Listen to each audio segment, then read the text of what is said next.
So here I am with another question from graphical method. आप लोग सोच रहे होंगे कि graphical method के इतने questions क्यों कराए जा रहे हैं, because graphical method का officially I think this is 5th video और इसके बाद एक वीडियो मैक्सिमम और होगा जो graphical method के बारे में बात करेगा. ट्रस्ट मी, ये पांचों वीडियो अगर आप देख लेते हैं, ढंग से सीख लेते हैं, तो graphical method of LPP is clear to you. किसी भी तरह का क्वेश्चन आपके सामने आ जाए, you will be able to solve it. So let's quickly come on to the question. So the question is maximize z is equal to 3x1 plus 4x2. Now this objective is subject to constant x1 plus x2 less than or equal to 3 and 2x1 plus 2x2 is greater or equal to 12 and last one x1 comma x2 greater equal to 0. So ये question हमारे पास में है, solution वही है, solve by graphical method, right? So now how we'll solve it? So process वही रहेगा. सबसे पहले मैं ये फर्स्ट वाला कांस्टेंट लूँगा and first constant is x1 plus x2. इसको मैं इक्वालिटी अगर सपोज करके और पॉइंट्स निकालूँगा. आई थिंक अब तक प्रोसेस आप लोगों को पता चल गया होगा. So x1 x2, if I put x1 is equal to 0 in this, I will get x2 as 3 and if I put x2 की जगह मैं 0 रखूँ तो x1 मुझे 3 मिल जाएगा. उसी तरह से अब ये सेकंड वन मैं यहाँ लेता हूँ. तो सेकंड कांस्टेंट के लिए अगर मैं पॉइंट्स निकालूँ, पॉइंट्स क्यों निकाल रहे हैं, बिकॉज हमें ग्राफ प्लॉट करना है. सो x1 is 0, x2 will be 6. If x2 is 0, x1 will be 6. सो ये दो पॉइंट मुझे यहाँ मिल गए. अब नेक्स्ट स्टेप जो होता है वो होता है ग्राफ बनाने का. सो मैं एक ग्राफ यहाँ पे एक्सेस बना लेता हूँ. एक एक्सेस मेरा होगा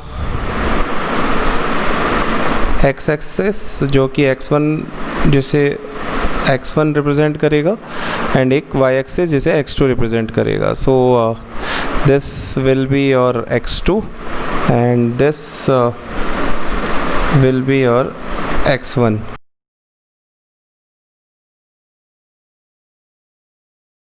ओके, ये ओरिजिन हो जाएगा. सो ये मैंने एक ग्राफ अपना यहाँ पे प्लॉट कर लिया है और स्केल अगर हम देखें तो 3 और 6 है, तो इजीली हम इसको बना सकते हैं.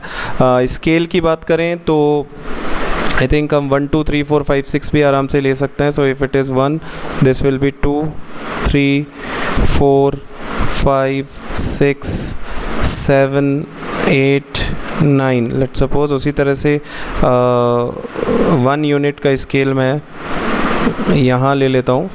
स्केल लेने में ज़्यादा प्रॉब्लम ग्राफिकल इन LPP आपको ज़्यादा प्रॉब्लम आएगी नहीं इस मेथड में. So this is your 1, this will be 2, this is 3, this is 4, ये 5 हो जाएगा, ये 6 हो जाएगा, ये 7, ये 8, ये 9 and so on.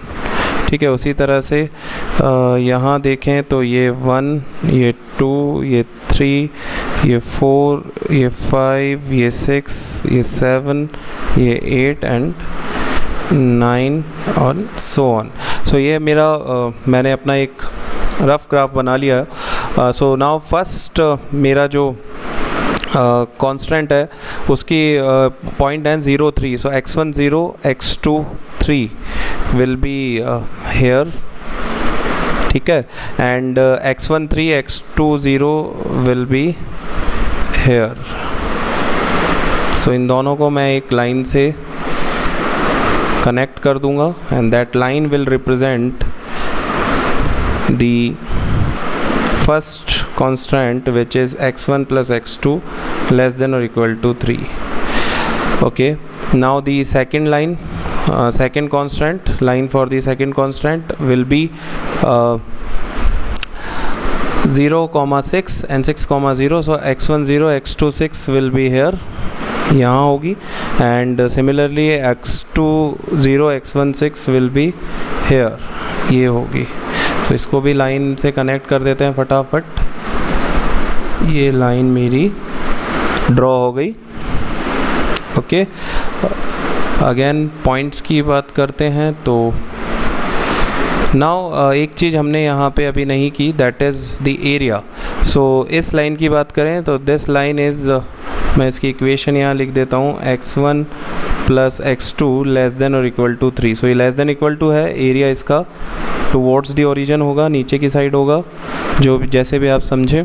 And second वाला जो है उसकी इक्वेशन है 2x1 plus 2x2 greater equal to 12, और इसकी जो इनइक्वालिटी है ये ग्रेटर इक्वल टू है, सो इसका एरिया ऊपर होगा। अब आपको समझ आ रहा होगा कि मैंने ये क्वेश्चन क्यों लिया, देखने में बहुत छोटा और नॉर्मल लग रहा था। नाउ हमारा जो लास्ट स्टेप होता है ग्राफिकल मेथड में, that is to find the common area for both the lines. Now in this case the common area, अगर मैं बात करूँ इस लाइन की, सो इस लाइन का एरिया है ये पूरा एरिया, ये कंप्लीट एरिया इसका एरिया हो गया। And in case of this line the complete area, the feasible area for this line is this. Now common area in दोनों ही लाइंस का मैं नहीं निकाल सकता, बिकॉज दोनों के ही एरियाज अपोजिट डायरेक्शंस में है। So in such a case you will write, after doing this you will write infeasible solution. क्या लिखेंगे आप? Infeasible solution. वाई?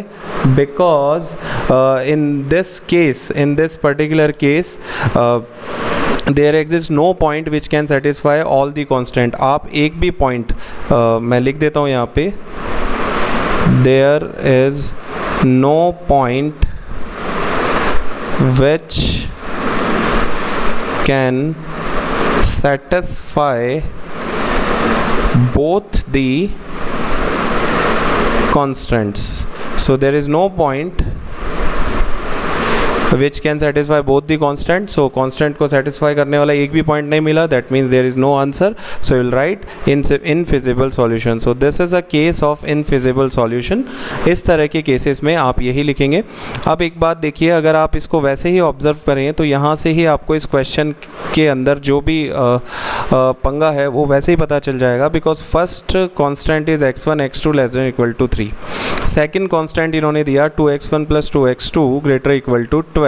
इसको अगर मैं सिंप्लीफाई करूँ, 2 कॉमन लेके या 2 से दोनों साइड डिवाइड कर दूँ तो x1 plus x2 greater equal to 6। Now अब आप बताइए, एक तरफ आप कह रहे हैं x1 x2 greater equal to 6 हो और दूसरी तरफ आप कह रहे हैं x1 x2 less than equal to 3 हो। दोनों कंडीशन कॉन्ट्राडिक्टरी हैं, पॉसिबल ही नहीं है कि ऐसा कोई आपको x1 x2 की वैल्यू मिल जाए जो इन दोनों को सेटिस्फाई करे। बट आपको इस जनरल ऑब्जर्वेशन पे नहीं जाना है, आपको यहाँ तक ये ग्राफ बना करके कंडीशन देकर आनी है। If it is a graphical method, that is why, because there exists no point which can satisfy both the constants, so that is why this problem has no feasible solution, infeasible solution।